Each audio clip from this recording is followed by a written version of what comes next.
Hello everyone, कैसे हैं आप सब। कल ही मुझे एक फरमाइश आई थी करेले गोश्त की, तो इत्तेफाक से आज हमारे किचन में बन रहा है करेले गोश्त। तो चलिए शुरू करते हैं। यहाँ पे हमने 1 किलो टमाटर काट लिए हैं, साथ ही साथ 1 किलो इसमें प्याज जाएंगे। आधा किलो हमने गोश्त के लिए अलग करके काटे हैं। 1 किलो हमारे पास यहाँ पे बड़ा गोश्त या बीफ है। प्रेशर कुकर में हमने तकरीबन 2 से 3 कप पानी डाल दिया है। साथ ही हम प्याज और टमाटर भी शामिल कर देंगे। 1 चाय का चम्मच इसमें नमक शामिल करेंगे। आप अपनी मर्ज़ी से कम या ज़्यादा कर लीजिए। 2 चाय के चम्मच इसमें लाल मिर्च जाएगी पिसी हुई।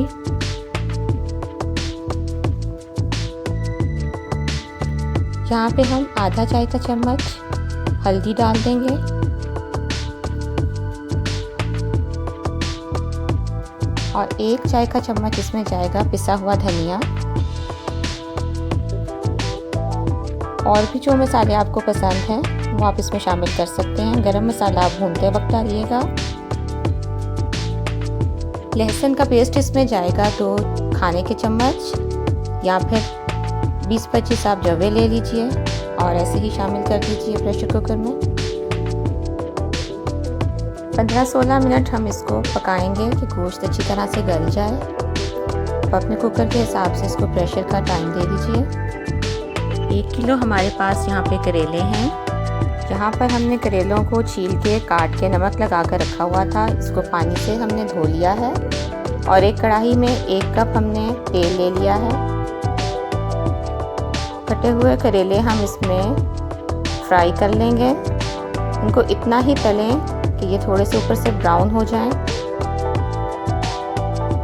जब तक हम करेले तल रहे हैं, आप जल्दी से मेरी वीडियो को लाइक कर दीजिए और अगर नए हैं मेरे चैनल पर तो सब्सक्राइब भी ज़रूर कर दीजिए बेल आइकन के साथ।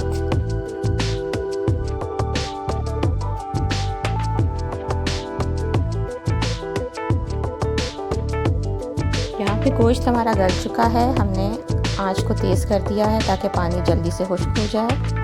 करेले भी फ्राई हो चुके हैं और बाकी की आधा किलो प्याज हमने यूँ काट ली है। 3-4 हरी मिर्ची साथ ली है। अब हम गोश्त को भूनेंगे। साथ ही साथ हमने 1 चाय का चम्मच इसमें ज़ीरा डाल दिया है।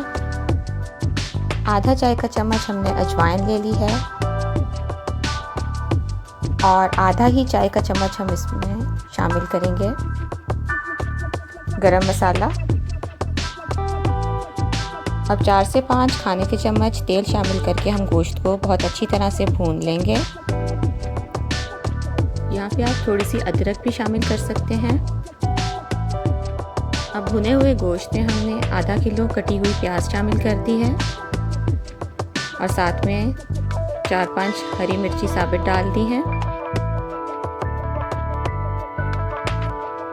अब इसमें पहले से तले हुए करेले हम शामिल कर लेंगे और इसको चम्मच की मदद से अच्छी तरह से मिक्स कर लेंगे।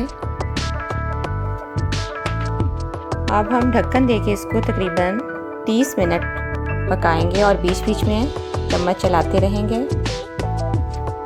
आप 30 से 40 मिनट इसको ढक्कन देके पकाइएगा ताकि प्याज थोड़े नरम हो जाएं।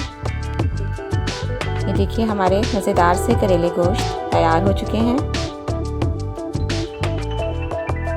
अगर आपको मेरी रेसिपी अच्छी लगी है तो प्लीज़ लाइक कीजिए, अपनी फैमिली और फ्रेंड्स के साथ शेयर भी ज़रूर कीजिए और मुझे कमेंट बॉक्स में ज़रूर बताइएगा कि ये रेसिपी आपको कैसी लगी है।